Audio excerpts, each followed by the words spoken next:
And welcome into another episode of Tiger Territory, part of the Foul Territory Network, a Detroit Tigers podcast. I'm Kieran Steckley. With me, as always, is a man who knows the difference between good wings and bad wings. He is Cody Stavenhagen. How you doing? Yeah, we were trying to find what caused Cody Bellinger's food poisoning. Scratch from the Yankees lineup against the Tigers. I was messaging one of our Yankees guys. I was like, let me know where you got these wings so I can stay away from there. Then we started talking about Sweetwater Tavern, and then I was like, number one, Sweetwater, you would never get food poisoning. Number two, I don't think Cody Bellinger was posted up amongst like the old school Detroiters at Sweetwater. He probably ordered from some terrible place out in the suburbs, got it like delivered to his room, and the wings were probably bad, and in addition to literally being bad. Yeah, I mean, it could have been from whatever, like, hotel, or, it was most likely a chain. I don't think he was scavenging. He's Marcana, scavenging, every town for, the local food, what the foodies like. So, hope This he's is okay. an important topic. If you guys think we're wasting time here, we're not. This is an important topic. That's why we're leading with it. Yeah, exactly. It's investigative journalism at its finest. Well, There. I don't know about that. All right, well, we are recording this Tuesday night. As of now, Cody, the Tigers are hot. The Tigers are hot. Don't let them get hot because they already are hot. That's 5 in a row. Today was a 5-0 victory over the New York Yankees on Monday, 6-2. For those keeping score at home, that's 11 runs for the Tigers and 2 for the Yankees, who came into the series kind of heavy with one game there, but with a plus 31 run differential. So not nothing there, Cody. And I got to tell you, they're playing a brand of ball that makes you, one, if you're watching on TV, if you're at the games, you know this, but if you're watching on TV, you forget how cold it is because you got Rondon out there with no sleeves on and it's kind of sunny. So it looks nice.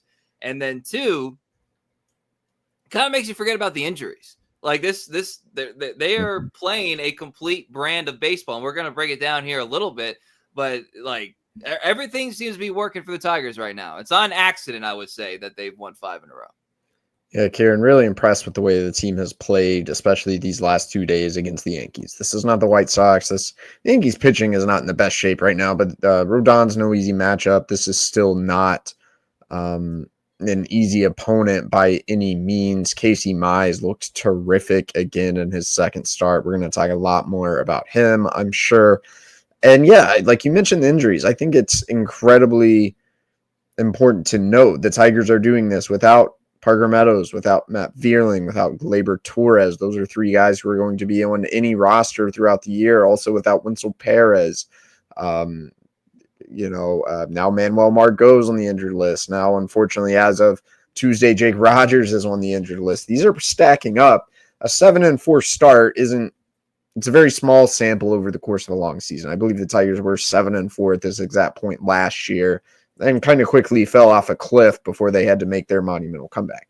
But to stack wins when you don't actually have your real team and to be hitting the ball well when you don't have some of your more impactful offensive players in the lineup, that's not nothing, man. That makes me pretty encouraged. If the Tigers can keep playing good ball in April, it's not hard to see things only trending up as we get in deeper into the summer.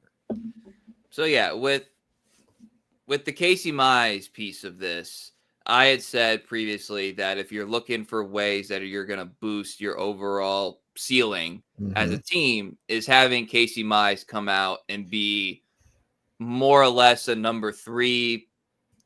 Can you imagine him as a number 2? Is kind of like what we're talking about. And then we go out and we see him against the Yankees to open this series. He goes 6. He strikes out 6. He has the 3 walks and there 4 hits. He's getting overlay videos on Pitching Ninja. I believe it's Pitching Ninja. It was one of those popular accounts with the fastball and the split action and just like how this is the most dialed in Casey Mize I've ever seen. I assume probably the same for you. And then it blew my mind. He had not recorded a win, wins, whatever, but he had not recorded a win since 2021 at home, Cody. Like, I know that injuries and this and that, but that's insane. Crazy. That's crazy. And he, if you, I think this is a good way to put it with Casey Mize without kind of breaking down every single little number. If you were to see this version of Casey Mize, say circa 2023, you're like, God, homie looks like a number 1 overall pick. Mhm. Like that kind of outings, that 2 starts, whatever. But those are the kind of things that we're seeing right now from Casey Mize, and based on everything that he's been through and how he carries himself, couldn't be happier for the guy.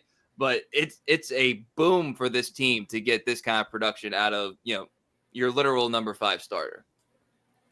Yeah, the split continues to be what stands out most. I mean, he is throwing still 3 different variations of the slider. Mize joked, like, you guys probably shouldn't even look at StatCast because it doesn't actually know what I'm doing. Like, he has StatCast all confused. And so that's giving him some different stuff to go to. But I think the split is tying together this entire arsenal. Yeah, the overlay, I mean, it's been straight up north vertical set fastball, south diving splitter. Good luck deciphering which is which until either that ball moves or it's by you. There were times in the past where I was like, why doesn't Mize pitch like that? We heard hitters were kind of laying off the split. Maybe it was just too detectable. Maybe that wasn't actually a good game plan. Truth was, the split just was not moving like it is now. He generated 6 whiffs on the split. Yankees batters swung at it 8 times, so they whiffed 3/4 of their swings against Casey Mize's splitter. The fastball continues to look good. The variations of the slider all have varying degrees of usefulness. Through 2 starts, only 2 starts, but I could not be more impressed with what we have seen from Casey Mize. If the splitter keeps moving like this, I think he's going to have a very, very good year. So what you're saying is that Casey Mize in an era where the machines are taking over with AI, he's conquering artificial intelligence because they can't even figure out what he's trying to do with the ball. So Casey Mize, boon for mankind as well, in addition to boon for the Tigers. We'll get to another stellar pitching performance here in a second after a word from our sponsors.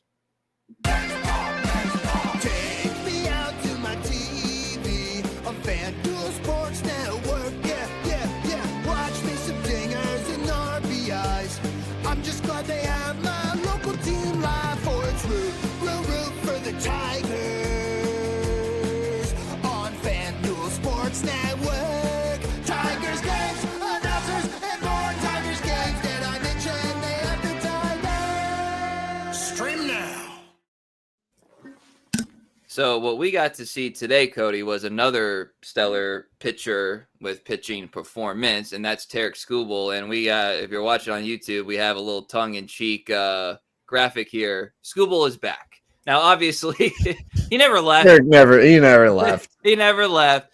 But like we talked about how he, location wasn't great. The velocity was there and everything was fine. No concerns there. But location wasn't great. He had allowed some hard contact, and he finished his Seattle start really strong. So I said, metaphorically gonna bet on Tarik Skubal in his next outing. Well, his next outing was today, Cody, and he was stellar. Again, six innings, 6 strikeouts, 4 hits, 0 walks though. He had at one point he allowed hits, not soft contact either, hits to the first 2 guys in the Yankee order.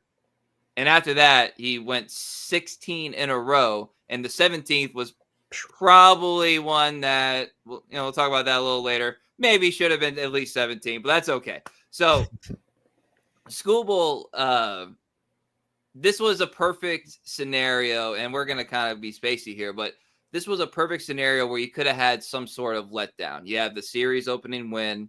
It's not, as I mentioned, it's cold outside. Everybody's dealing with it, but that's just a variable. You know what I mean? And then, like, you believe in the Skubal aspect that he's going to come back, but you don't necessarily. It's not a guarantee. And this is the Yankees, right? It's not like he got the bounce, quote unquote, bounce back start against the White Sox. And then you throw in the Rogers thing. So it's like there's Yeah. like all these variables that could have been some sort of Yeah, letdown, and it wasn't. It wasn't at I all. think that was the most interesting thing about it, is that this was the first time he had not thrown to Jake Rogers since the end of 2023. It'd been a very long time. And not only that, it's not like this was planned. Dylan Dingler found out he was catching about an hour before the game. Jake goes down to the batting cage, takes a swing, feels a tweak in his oblique. And then it was kind of, chaos mode from there. Obviously, Dylan had worked a little bit with Jake with Tarik in spring training. That was by design, largely in anticipation for something just like this. So, clearly they worked together pretty seamlessly. Tarik said he only shook one time, so it wasn't necessarily a huge deal. But in addition, it was the Yankees, but he faced 4 left-handed batters in this lineup. Now, Trent Grisham hits lefties well. Jazz Chisholm is a good hitter. In a way, it was actually tailored toward Tarik having a good day. Yeah, well, the Rice piece of this, I mean, that's a guy that you feel pretty good about, being able to take advantage of if you're the Tigers. But he's still a talented young cat, and we saw that in the previous game. So, like, it was, again, all these kind of weird elements were in place, and Skubal had none of that. And it's not like he pitched flawlessly. I thought there were several instances where he left balls over the plate, change ups that, are a little bit more up than you want. I mean, he went middle, a little bit too much than I think, generally speaking, you feel that comfortable with. But at the same time, it's Skubal. You kind of trust that, like, I'm not going to say he meant to do that, but at the same time, you kind of say, like, you'll take your chances with Skubal in those situations. And he didn't even have to like get that like emotional high. Like, he was pretty like kind of calm the majority of this game. Made a nice defensive play, not like a web gem or anything like that, but like, the swinging bunt to Jazz where he's got to pick it up and shuffle it with his left hand down the line. Like, that's not nothing. Those are nice athletic plays. He did have the juggle there to begin the game, but he still maintained his composure and got the out at first. So overall, it was, you're playing the Yankees. Kieran, one of the things that stood out talking to Tarik after the game, it was just like, you guys have won 5 in a row despite all these guys who were injured. What does that say about the team? Tarik being the ultimate competitor, it's just like, yeah, it should be 8 in a row, except we lost one of my starts. He's like, that's on me. That's my fault.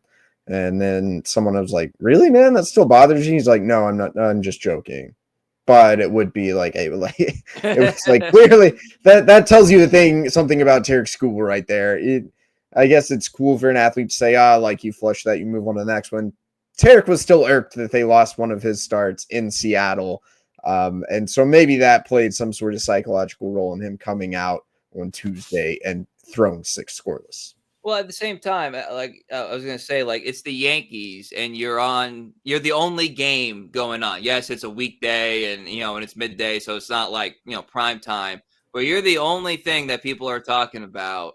Same thing goes for Casey Mize, but he doesn't have the burden of Skubal. You're the only thing people are talking about in the sport, leading up until you play, and then your performance is gonna dictate the social media, the MLB network, all that stuff. So like it's I always like when you're a team on the come up, which off a surprise playoff appearance, you still kind of are for the next season, I believe. Like, you got to kind of show up in somewhat big moments. And this isn't like a big moment. It's early April. I understand that. But this is the entire baseball world is going to watch you. MLB Network is promoting you. Like, that stuff like matters from a team reputation standpoint.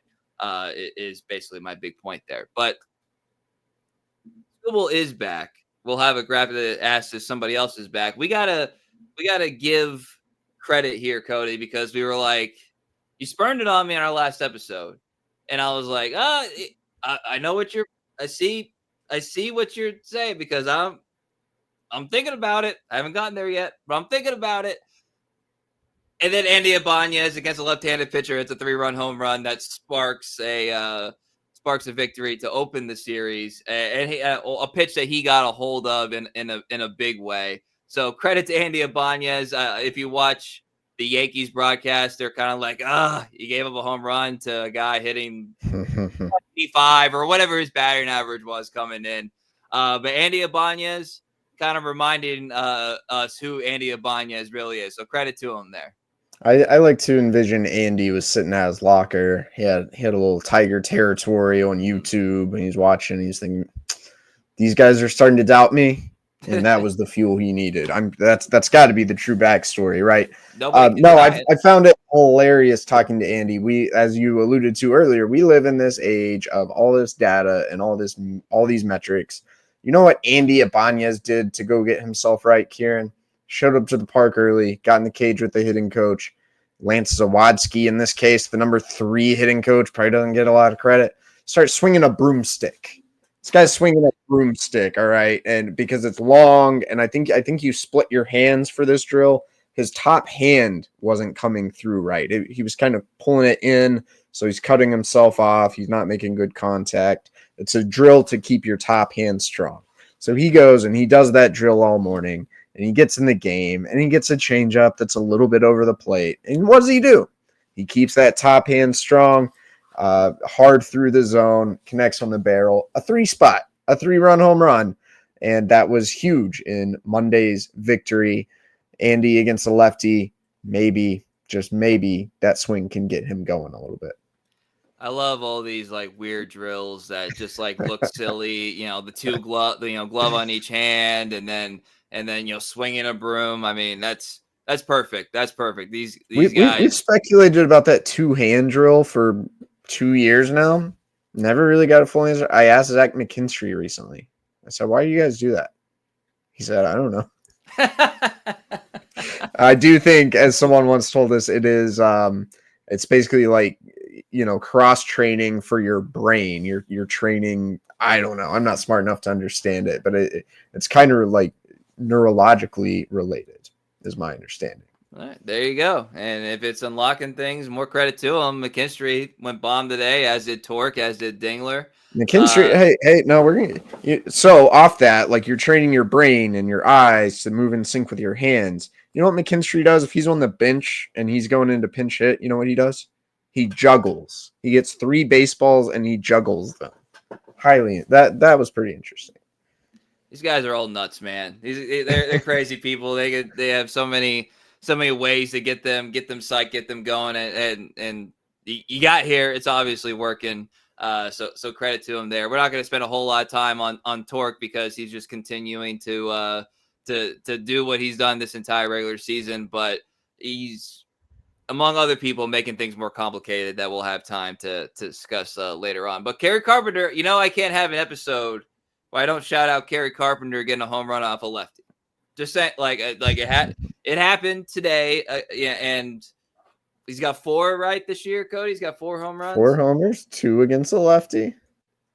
That's a pretty good ratio against the lefty. It's a pretty good ratio. I don't know. I think he might be ready for Chapman. I think, but good on him, because that's also a weird lefty to hit against. With the release, and I mean, that's good on him. I hope that's a good confidence booster for him. And same thing with Dingler, who's now going to have to be. We'll talk about him here in a second, but he's going to have to be carrying a little bit more of a load. All right. We are going to take a quick break, and afterward, we will talk about a myriad of roster moves and injury updates. FT fam, you got to check out what Harry's brings to the table. And I hope that if you're listening to this, you check out the video version of this conversation at some point, because that razor, Eric Kratz, looks like it stands out for multiple reasons. I mean, I'll take the cover off. All these blades, each one of them ridiculously sharp, makes for a nice smoothness here and up there. German engineered blades made in their own factory. They stay sharp longer. Okay. You've got customizable delivery options. Harry stands out for the sharpness, for the pricing, for the variety. And you can get a 5-blade razor, a weighted handle, foaming shave gel, and a travel cover for just $3 at harrys.com/foul. Get the edge on your shave with Harry's. Normally their trial set's $13 right now. You can get it for just $3 at harrys.com/foul. That's our exclusive FT link, harrys.com/foul for a $3 trial set.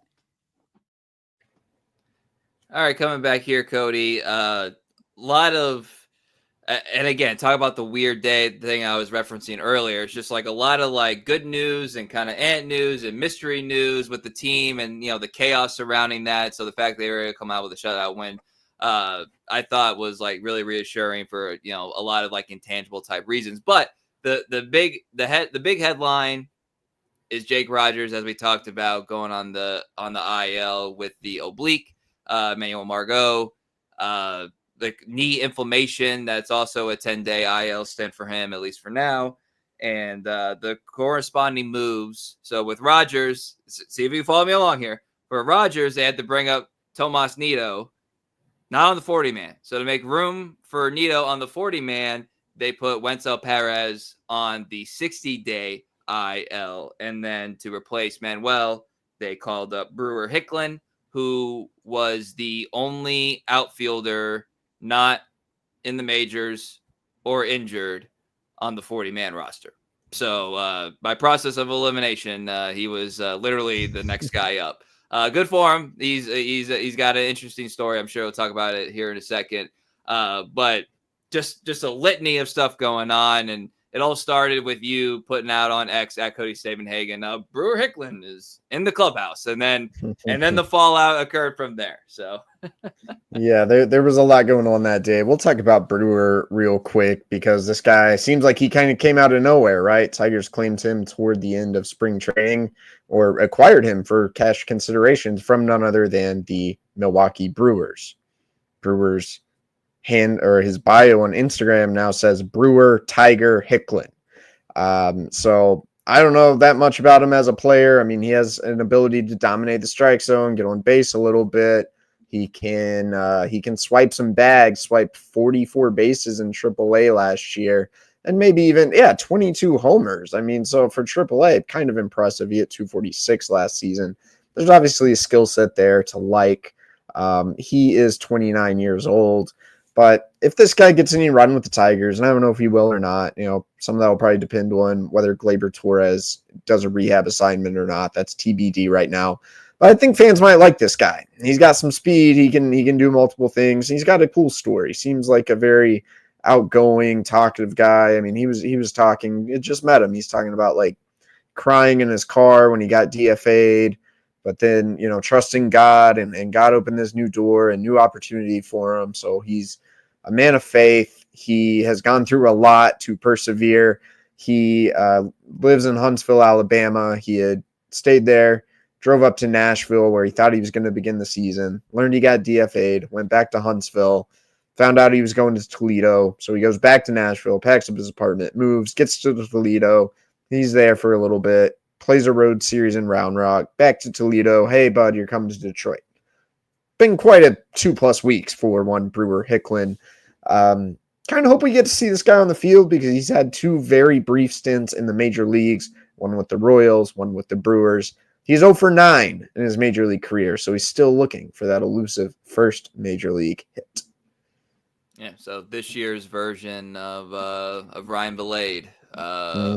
So and he got his hit last year. So hopefully, look, he called him up. I have to imagine we'll see him at some point because AJ. I don't know if you know this, Cody, but AJ likes to use his bench every now and then. So hopefully, my hot take though, man, they probably could have just called up Jace Young, who's off to a nice start in AAA. In a way, you almost need another left-handed bat, believe it or not. And you'd have to play Jahan in the outfield more, I guess. But like, are you Brewer? Can't avoid that forever. I don't know. I wish the best for Brewer Hicklin, but I kind of think maybe you should just do the simple thing and call up Jace Young. Well, the best news from this, you know, injury stuff, and it was literally buried on the injury report. So they buried the lead a little bit. The Tigers did. Matt Vierling, can start throwing a baseball. I don't know if he has already. I assume he probably has, but he threw, I believe, for the first time Tuesday out in the 30-degree cold. AJ Hinch said he raced out there. That's how excited he was. Yeah, so Matt Vierling is on they just call it throwing progression, throwing program. That's obviously the biggest thing because I think the longer this went on, the more your mind was kind of going to longer term injury considerations. And so the fact that he got this news today, I imagine that he's going to do everything in his power to try to get back playing as soon as possible. So you might have some outfield help on the way sooner than we thought just 24 hours ago. So that's good for the Tigers and Torres too. Like it seems like if this was September, he might already be up. So like there's Yeah, I'm still a little leery with Glaber. This is an oblique. I don't know many guys who come back from obliques in 10 days, even though Glaber seems to be on a great track. Vierling, I was worried Vierling could be headed for the 60-day. Sounds like he got great news on his last MRI, and if it tells you anything, Wenzel went to the 60-day, and Matt Vierling did not. No, AJ Hinch did kind of caution, like, hey, he has to build up. I don't think Matt Vierling's going to be back in like 5 days. He's got to go through a throwing progression. He has to be able to make all sorts of throws from outfield, from third base, from different arm angles, and then he's going to go on a rehab assignment. Given how much time he's missed, you could envision that being a somewhat longer rehab assignment, but sounds like it, it's not going to be a 60-day thing or anything of that nature. So certainly good news.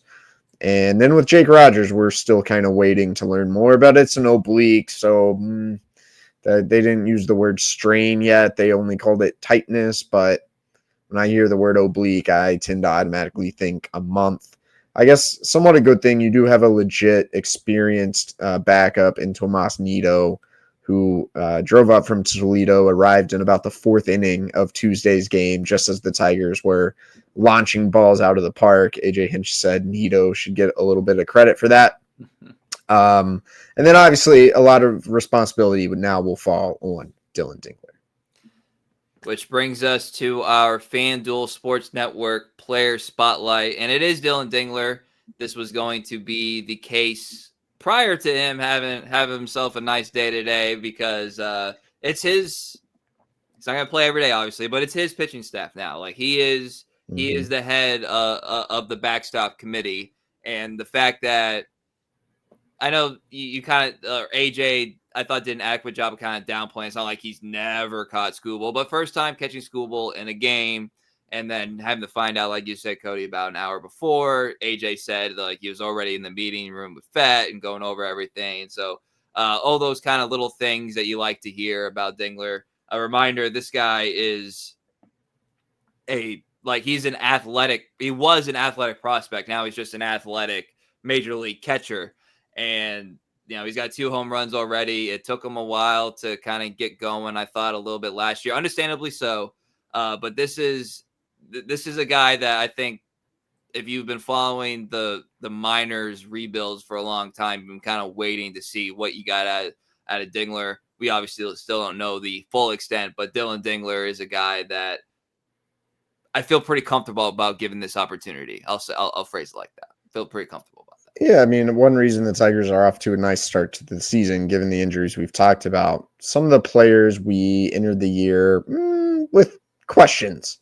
Dylan Dingler, Trey Sweeney, Zach McKinstry. These guys have played well. And then Javi Baez has played pretty well in kind of his new role as well. So Dingler's been a big part of this. He's producing at the plate. He looks more than comfortable defensively.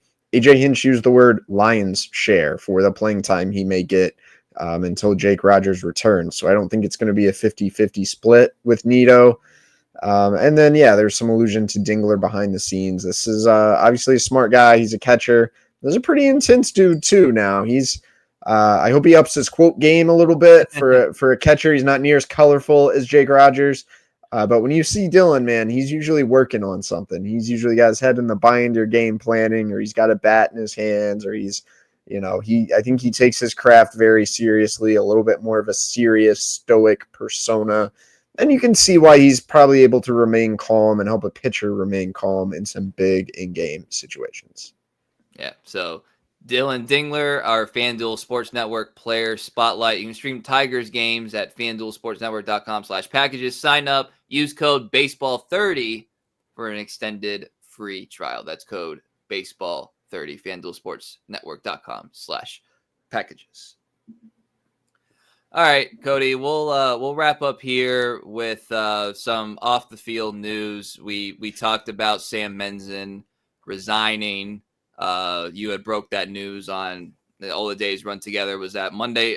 Was that Sunday? Thursday, I think. Thursday. I can't even put any days Yeah, together. been a while. But since then, you have reported along with your colleague Britt Garoli about the nature of the alleged misconduct that led to this situation where Sam Menzin is no longer employed by the Tigers. So I know there's a lot of stuff with this, and it's a very serious nature. But what can you kind of share with our listeners?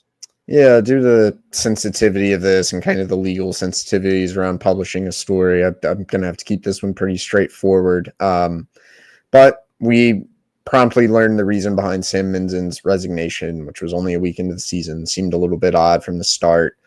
After making some calls and having some people step forward with information, which is deeply appreciated and, in my opinion, important, we learned Menzin was under investigation from the Tigers HR department. This investigation was related to his conduct toward women in the workplace.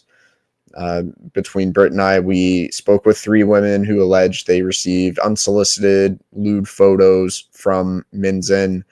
And it turns out the Tigers were prepared to fire him as a result of this investigation. He resigned before he could be fired. So there are some more details from that story in The Athletic. I hope you guys will check it out. I hope you guys will consider, that things like this are important. Obviously, this behavior has no place in any working environment. I agree. Don't have much to add. I encourage everybody to go read the story. Obviously, a lot of work goes into doing something like that, and I agree. No place in any workplace, no place in society for that kind of behavior. Okay, well, I'm sorry to have to end the episode on such a serious note. We try to keep it light here, but that was a serious topic, and it merited discussion, Cody. And I want to commend you and Britt for the work that you guys did there. So you can follow Cody on Twitter or X, whatever you prefer, at Cody Stavenhagen. I'm at Kieran_Steckley, pod page at Tiger Territory _ YouTube, Instagram. Like, subscribe if you haven't already. Wherever you listen to your podcast, Apple, Spotify, 5-star review if you feel so inclined. We'll be back Friday for a series recap from the last Yankees game and then also previewing the Minnesota Twins series. So for Cody Stavenhagen, I'm Kieran Steckley. Everybody have a great day.